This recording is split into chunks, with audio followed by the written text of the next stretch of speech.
सभी साथियों को मेरा नमस्कार। स्वागत है आप सभी का आज 29 जून के जनसत्ता विश्लेषण में। आइए शुरू करते हैं आज का जनसत्ता विश्लेषण। प्रथम पृष्ठ में दुखद खबर है, हवाई अड्डे की छत दिल्ली में हवाई अड्डे की छत गिरने से एक व्यक्ति की मौत हो गई है। दिल्ली देश की राजधानी है, राजधानी में इतना बड़ा एयरपोर्ट है, उसका टर्मिनल 1 जो अंतर्राष्ट्रीय एयरपोर्ट का है, उसकी छत गिरना एक बहुत क्वेश्चन मार्क है। पब्लिक इंफ्रास्ट्रक्चर पे, सार्वजनिक अवसंरचना पर, है ना। सार्वजनिक अवसंरचना कहते हैं पब्लिक इंफ्रास्ट्रक्चर को। एक व्यक्ति की मौत हो गई है जिसकी कोई गलती नहीं थी, वो सिर्फ गाड़ी में अपने बैठा हुआ था, ड्राइवर थे बेसिकली, और कुछ लोग घायल भी हुए हैं। इसको लेके मैंने जो हमारी इंडियन एक्सप्रेस वाली वीडियो है उसमें पूरा बात करी है, आप उसको देख लीजिएगा एक बार। मैं डिटेल बात करी इसके बारे में कि कैसे हम इस पर काम कर सकते हैं। यहाँ पे मैं नहीं करूँगा, 2 बार रिपीट करना ठीक नहीं होता है। हम संपादकीय पे आएंगे, अपने संपादकीय पे देखेंगे कि गलती से मैं माइक ऑन करना भूल गया था, आवाज़ थोड़ी क्लियर आएगी। संपादकीय बात करिए, विकट होती रोज़गार चुनौतियाँ, एम्प्लॉयमेंट को लेके समस्या है देश में बहुत बड़ी। ये लेख लिखा है जयंतीलाल भंडारी जी द्वारा।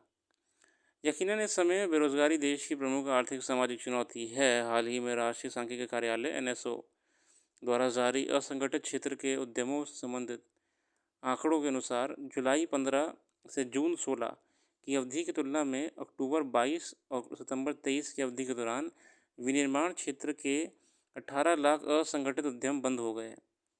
इन उद्यमों में करीब 54 लाख लोग नौकरी करते थे। मतलब जो नेशनल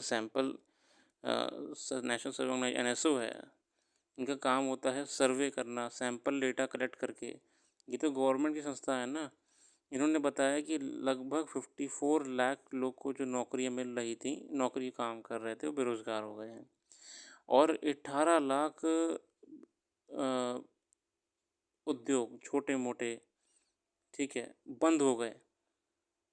ठीक है, बंद हो गए हैं। ये बहुत ही बड़ा प्रश्न चिन्ह है।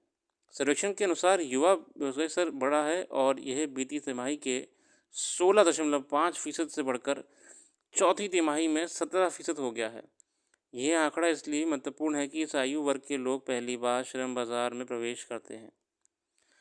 पिछले दिनों फ्रांस के कॉरपोरेट एंड इन्वेस्टमेंट बैंक नोटिक्स एसे द्वारा प्रकाशित अध्ययन रिपोर्ट के मुताबिक भारत में जिस तेज़ी से युवा रोजगार के लिए तैयार होकर श्रम शक्ति ये वर्कफोर्स में शामिल हो रहे हैं, उसे देखते हुए भारत को 2030 तक प्रतिवर्ष 1.65 करोड़ नई नौकरियों को सृजन करना होगा। इसमें से करीब 1.04 करोड़ नौकरियां संगठित क्षेत्र में पैदा करनी ही होंगी, जबकि पिछले दशक में सालाना कुल 1.24 करोड़ नौकरियां ही पैदा हो सकी थीं।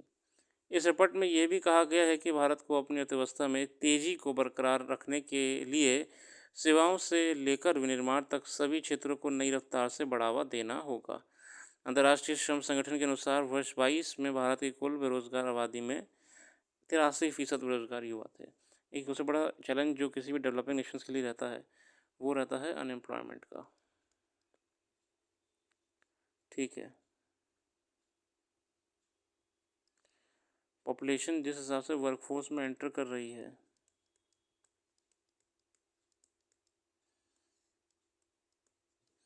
उस हिसाब से उसे एम्प्लॉयमेंट नहीं मिल पा रहा है। ठीक है, ये पॉपुलेशन बिगाड़ जा रही है। पीछे एक आर्टिकल में उन्होंने बताया हुआ था कैसे मैन्युफैक्चरिंग को, जिस हिसाब से गवर्नमेंट ने कहा था कि मैन्युफैक्चरिंग को बढ़ाएंगे, made in India, made in India करेंगे, मैन्युफैक्चरिंग पे काम नहीं किया गया है।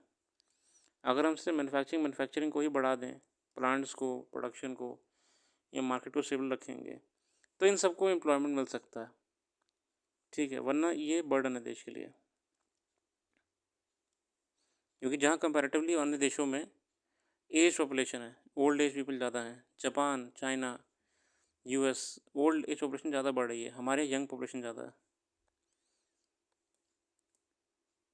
निश्चित रूप से सरकार की तेज रणनीति के साथ इस दिशा में आगे बढ़ना होगा। पिछले 10 वर्षों में जिस तरह नई पीढ़ी द्वारा स्वरोजगार के मौके मुट्ठी के लिए गए, उनकी रफ्तार बढ़ानी होगी। हाल ही में शोध संस्थान स्कॉच स्कॉच क्या है? ये बेसिकली एक रिसर्च ऑर्गेनाइजेशन है। स्कॉच, जैसे मैंने आपको बताया था कल वाले वीडियो में, ऑक्सफैम, लैंडसेट, ये असल में रेपुटेड रिसर्च ऑर्गेनाइजेशंस हैं। इनका काम रिसर्च करना होता है, ठीक है। ये सर्वे करते हैं, सर्वे बेस्ड रिसर्च करते हैं, उसके बाद ये अपनी रिपोर्ट देते हैं, देशों का सर्वे करते हैं पूरा पूरा। तो स्कॉच ने बताया कि 2014-24 के बीच में, 2014 से लेकर 24 10 साल की अवधि गिनी इन्होंने, 2014 से 24 के बीच में, 10 ईयर्स तो हो ही गए आपके। ऋण आधारित हस्तक्षेप और सरकार आधारित हस्तक्षेपों का अध्ययन किया गया। इन्होंने रिपोर्ट का एनालिसिस करा, जहाँ ऋण आधारित हस्तक्षेप ने प्रतिवर्ष औसतन 3.16 करोड़ रोजगार जोड़े हैं, वहाँ, ठीक है। वहीं सरकार आधारित हस्तक्षेप प्रतिवर्ष 1.98 करोड़ रोजगार पैदा हुए हैं। सामान्यतः जितना भी ये प्रयास करे गए हैं, ये उस समय वर्तमान स्थिति के हिसाब से सफल नहीं है। रोजगार और स्वरोजगार संबंधित 12 केंद्रीय योजनाओं को शामिल किया गया है, मतलब लोग को सेल्फ एम्प्लॉयड करने के लिए। MNREGA, PMSI, MSME, PMJY, PMLI, production link incentive scheme इत्यादि। अध्ययन के मुताबिक पिछले 10 वर्षों में ऋण अंतराल यानी GDP के अनुपात में कर्ज के अंतर में 12.1% की गिरावट आई है। विगत 10 वर्ष में कृत्रिम बुद्धिमत्ता AI जैसे नए कौशल से नई पीढ़ी के लिए रोजगार के मौके बढ़े हैं। अब सरकार को देश में वैश्विक क्षमता केंद्रों की स्थापनाओं की रफ्तार बढ़ाकर नई तकनीकी कौशल वाले युवाओं के लिए रोजगार के अधिक मौके सृजित करने की डगर पर काम करना होना चाहिए। अब गवर्नमेंट ये कर सकती है कि जो वर्तमान में मेन मॉडर्न टेक्नोलॉजी पे एम्प्लॉयमेंट की अपॉर्चुनिटीज़ हैं, AI, machine learning, cloud computing, ये सब कोर्स को सिखाना चाहिए, ठीक है। अगला आर्टिकल है जोखिम की इमारतें। भवन, पुल, सड़कों आदि के निर्माण में तकनीकी उपयोग से तेज़ी से तो हुई आई है, ढांचे मनोहारी बनाने लगे हैं, मगर उनकी मजबूती और टिकाऊपन को लेकर अक्सर सवाल उठते हैं।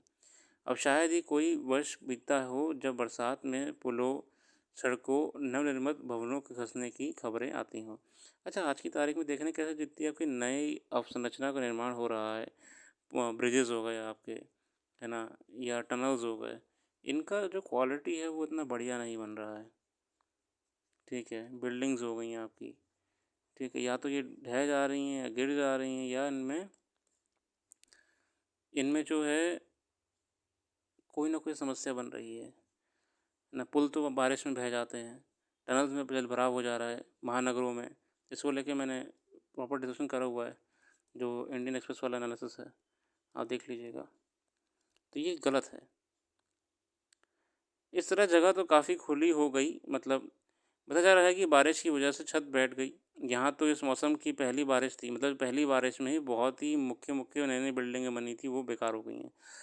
हवाई अड्डे को देखिए आप, उनकी छत ही गिर गई पूरी की छत लोहे के खंभे को खड़ी कर सिंथेटिक और लोहे की पतली चादरों से बनी हुई थी।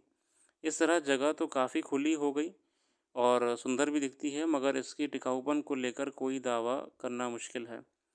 ये कोई पहली इमारत नहीं है जिसमें इसी निर्माण कला का उपयोग किया गया हो। अब बहुत सारी सार्वजनिक जगहों पर जल्दी काम पूरा करने के मकसद से यही तकनीक इस्तेमाल होने लगी हैं। मतलब जो अपने लिंटर वगैरह नहीं डाल रहे हैं, ऐसे सिंथेटिक की और कंक्रीट की मिक्स ना हल्की चादर वाली छत बना दे रहे हैं। दरअसल भवन निर्माण में कांच, लोहे, सिंथेटिक चादरों वगैरह का इस्तेमाल काफ़ी तेज़ी से बढ़ रहा है। इस तरह इमारतें जल्दी तैयार हो जाती हैं, मगर ना तो ये भारतीय प्रकृति के अनुकूल है और ना ही इन्हें लंबे समय तक टिकाऊ बनाया जा सकता है, ठीक है। ये बड़ा सही मुद्दा ये जो नया डिजाइनर टाइप हम लोग कंस्ट्रक्शन कर रही है गवर्नमेंट और हमारे आर्किटेक्ट्स हैं, ये हमारे सबसे जो हमारे हिसाब से ठीक नहीं है, ठीक है। क्लाइमेट के हिसाब से, वेदर के हिसाब से। अब हम ये नहीं कह सकते कि दिल्ली एयरपोर्ट में जो भी घटना हुई थी, ठीक है, उसमें बिल्कुल बेकार क्वालिटी का सामान बना था, बिल्कुल बेकार हुआ घटना वगैरह। आप ये भी देखिए कि ये वही एयरपोर्ट है जिसने करीब 15 से ज़्यादा अर्थक्वेक झेल लिए, वो पता नहीं कितने दिल्ली में मौसम ख़राब रहा है आंधी तूफ़ान का, वो भी झेल लिया। बात ये नहीं है कि सरकार एक दूसरे को दोष डाले, बात ये है कि हमें समय समय पर ऑडिट करना पड़ेगा हमारी बिल्डिंग्स का, और हमको अगर कमियां आ रही हैं तो उन पर काम करने की ज़रूरत है। साथ ही में जो भी इंजीनियर्स हैं, जो भी कंस्ट्रक्शन टेंडर्स वाले कॉन्ट्रैक्टर्स हैं, हमें ये इंश्योर करना पड़ेगा कि करप्शन स्थिति वहाँ पे ना हो, सस्ता माल या लोकल क्वालिटी का सामान ना लगे, और इससे ज़्यादा लापरवाही ना बताई जाए। ठीक है, वरना नुकसान देश के टैक्स पेयर का तो हो ही रहा है, साथ ही साथ में सबसे बड़ा नुकसान तो जान माल का होता है। ठीक है, यहाँ पे मुद्दा क्या है? मुद्दा है कि बारिश तो हो ही रही है, इसमें कोई नई बात नहीं है। वही शहर जो कुछ दिनों पहले सूखे से प्रभावित थे कि भैया सूखा है, पानी का जल स्तर नीचे चला गया है, दिल्ली में टैंकर लाए जा रहे थे, टैंकर पे पानी पिया जा रहा था, टैंकर नहीं मिल रहे थे। अब बारिश हो गई है तो महानगरों में दिल्ली, पुणे, बेंगलोर, लखनऊ, नोएडा, गाज़ियाबाद सब जलमग्न हो गए हैं, ये भी समस्या है। अर्बन प्लानिंग, शहरी नियोजन करना बहुत ज़रूरी है, शहर नियोजन करना बहुत ज़रूरी है।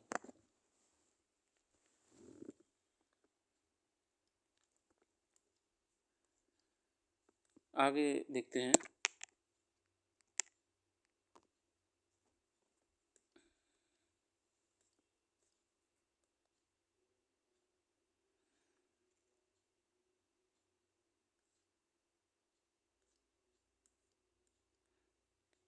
अंतर्राष्ट्रीय खबरों में कज़ाकिस्तान में एससीओ की शिखर सम्मेलन होने वाला है। एससीओ जो शंघाई कोऑपरेशन ऑर्गेनाइजेशन है, तो इसमें एस जयशंकर साहब लीड करेंगे एससीओ, शंघाई कोऑपरेशन ऑर्गेनाइजेशन को।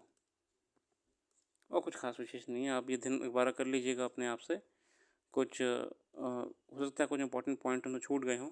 खेल जगत में दक्षिण अफ्रीका के खिलाफ भारत की स्थिति मजबूत है। महिला टेस्ट इतिहास में शेफाली ने बनाया सबसे तेज दोहरा शतक। भारत की आक्रामक सलामी बल्लेबाज शेफाली वर्मा ने ऑस्ट्रेलिया की अनाबेल सदरलैंड को पीछे छोड़ते हुए महिला टेस्ट क्रिकेट में इतिहास का सबसे तेज दोहरा शतक जड़ने वाली खिलाड़ी बन गई हैं। तो ये आप याद रखिएगा, ये खबरें आपके लिए ज़रूरी होती हैं स्पोर्ट्स न्यूज़ के कैटेगरी के अंदर अंदर। बाकी आज के रखते हैं, जो भी करंट अफेयर्स यहाँ पे हम डिस्कस नहीं कर पाए वो हमने वेबसाइट पर डाल दी है। वेबसाइट का लिंक डिस्क्रिप्शन मौजूद है, डिस्क्रिप्शन में जाके आप देख सकते हैं।